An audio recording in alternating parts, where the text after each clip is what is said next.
the things that I would like to share are, you need to basically, first of all, understand, choose the right use case. Okay, there is one thing I've seen with some of the leaders and some of the AI professionals is they tend to boil the ocean, and that's not a very good approach when it comes to AI. So you need to first of all choose your use cases correctly, and then you need to make sure that you prioritize the use cases based on the paradigm of value versus effort, right? And it's not always easy to measure the value. So I'll give you that for many of the AI use cases, if I'm making a change, is going to save 5 minutes of somebody's time. What is the value of that, right?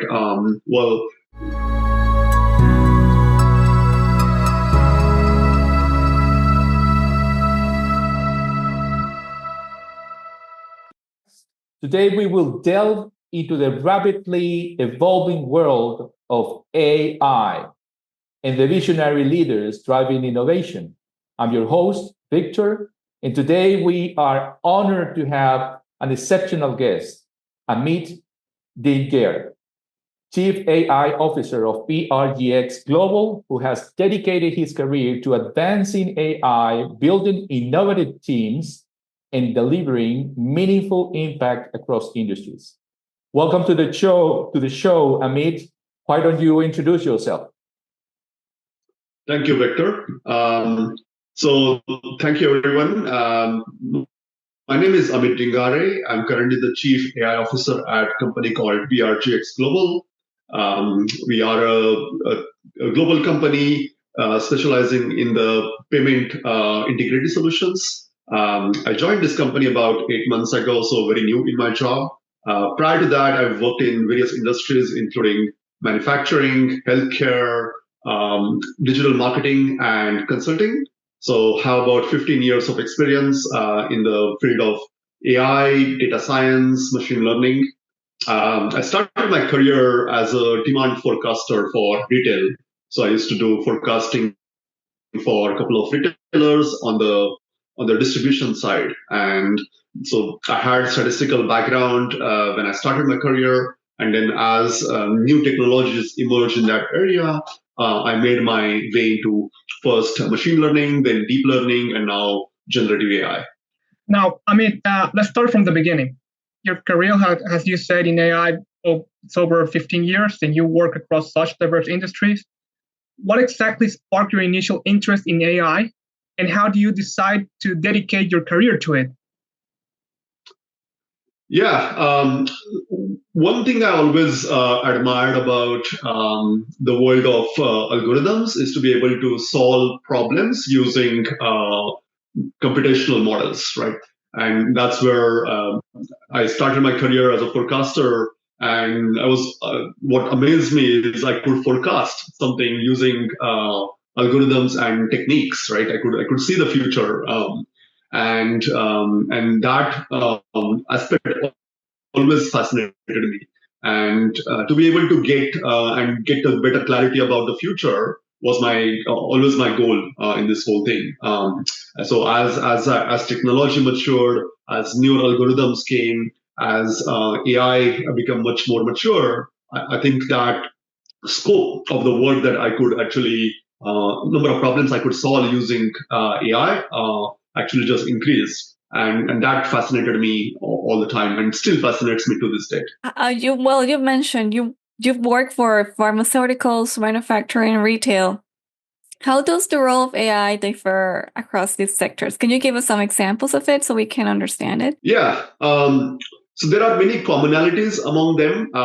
So I'll talk about the commonalities and I'll talk about differences. Okay. Mm-hmm. So the commonalities are there are business problems that need to be solved, and the business problems require a very specific recipe to be solved. Right? You require the right identification of the problem to understand what the problem is and clearly articulate that problem. Right? You need ability to understand the feasibility of solving that problem using AI, because not every problem can be solved using AI. So to really understand the boundaries of what can be solved versus what cannot be solved is very important. you need to have a right team in place to solve that problem. And then the most important aspect of in any industry is the human component, the change management, right? You need to then, once you once you build a solution, you need to make sure that ultimately people adopt it, right? So the change management is very, very important. And for that, you need to have right governance processes in the place, you need to have right communication in place, and you need to have the right methodology on the change management in place. So those are the similarities. And no matter what industry you go, that recipe remains the same. Okay. Now there are differences, right? So I worked in healthcare industry in the past, and in healthcare, there is a far higher importance to compliance, right? Regulation plays a big role. So you have to be very cognizant about the regulation and compliance aspects. So you can't, HIPAA compliance, for example, for those of you who work in the US, is very important, that you cannot see the person's identifiable data, right? So having that aspect in mind around security and privacy is very important. When I worked in manufacturing, the type of data that we dealt with was very different. It was the data that was coming from machines and coming from sensors, right? So it's a very different type of data that we typically deal with. And now I work in the financial services industry, where a lot of my data is unstructured data. It's a lot of data that coming in terms of documents, images, and so on. And for a long time, these problems, especially around unstructured data, we didn't have a very good, reliable solution until generative AI came in and became like a major force. And now we have an additional tool in our toolbox to solve those problems. So there are nuances and differences in each of the industries, but I would like to focus on the commonalities. There are some commonalities to make every single AI use case successful. I mean, AI is often seen as a transformative technology, but businesses sometimes they struggle to realize its full potential. What's your approach to delivering measurable value through AI? That's a very good question. And I think if I have to say, if I have achieved any success in my career, partly is that focus to connecting the work with value. That is probably the number one thing I focus on. And in doing so, I have learned few things. And the things that I would like to share are, you need to basically, first of all, understand, choose the right use case. Okay. There is one thing I've seen with some of the leaders and some of the AI professionals is they tend to boil the ocean, and that's not a very good approach when it comes to AI. So you need to first of all choose your use cases correctly, and then you need to make sure that you prioritize the use cases based on the paradigm of value versus effort, right? So and it's not always easy to measure the value. So I'll give you that for many of the AI use cases, if I'm making a change, is going to save 5 minutes of somebody's time. What is the value of that, right? Well, what you have to do is you still have to go ahead and quantify that value the best you can, right? And you can make some assumptions and come to a particular baseline, and that helps you in two ways. One is it helps you to get the business buy-in, right? In the world of business speaks a language of numbers. They care about the dollar values and in terms of either top line or bottom line. And the more you speak their language, and the better is your chance of getting a buy-in and adoption, right? So I focus very much on value measurement, and in many cases, it's people kind of like try to put it as a problem on the sidelines because it's not very easy. It requires you to basically practice this different muscle of your brain. But I actually prioritize that very much. Before I start a use case, I need to have some notion of value in my mind. I make assumptions. I try to quantify that value in some fashion, right? And sometimes you can have the framework of quantitative value and qualitative value, and then you can kind of like use that to prioritize your use cases. So I would say making assumptions and making sure that you get the business buy-in is very, very important for any AI successful use case. When you mentioned that you have to use the same way that administrators and CEOs and VPs and executive officers think about the money, then you have to put that aside and measure everything through ROI. One thing that I think it would be very interesting for the audience to hear, Amit, is people is talking about using AI agents to replace ERPs completely. I mean, there are companies talking about unplugging from SAP, unplugging from any ERP, and replacing it with an AI agent. What's your take on that? Yeah, that's a very good question. I think I'm very fascinated by the world of AI agents. I feel like if this year, 2024, was a year of large language models, 2025 is a year of agents. Okay, I feel like there is a lot of work happening, and some of the work that I have seen and tried myself is very exciting, right? Where these agents, basically the language models that understand your instructions, and then they can employ tools to get certain things done for you, it is going to be a very powerful paradigm. And I think as these agents become good, right now, if I have to just give you the lay of the landscape, these agents are not 100% reliable. Okay, this is the reality at this point. But I do see that the amount of improvement that's happening is exponential. And I think we are not far from the time when these agents will become really good.